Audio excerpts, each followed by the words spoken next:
For convenience, you can toggle on and off single layer mode using Shift S. All signal tracks on a board will be placed on 2 layers, top and bottom. To route them, use the Route Interactive Routing command. After selecting the command, click on a pad from which you want to start routing the track, and guide it to another pad of the same net. Tracks automatically take the value of the width that is set in the design rules.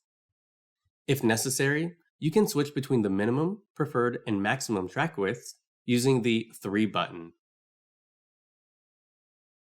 The Place Via command is used to place vias, but we recommend that you use the plus key on the number pad when routing. The result should look like the one shown in the image.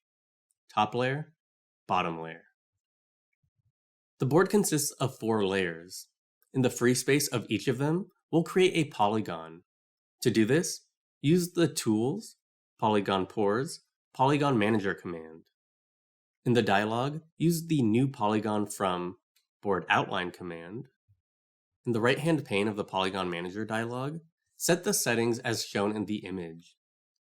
Create the polygons for the other layers in the same way.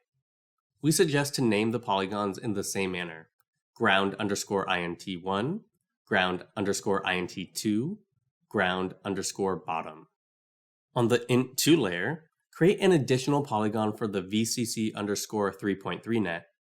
For convenience, highlight all the pads of this net by clicking on one of them with the Control button held. Next, run the Place Polygon Pore command and use the mouse to draw a polygon outline that should cover the via connected to VCC_3.3. In order for the connected polygon to have a higher priority and pored by its boundaries, it's necessary to bring it to the foreground. To do this, right-click on it and select Polygon Actions, Bring to Front. The properties of the polygon are shown in the image.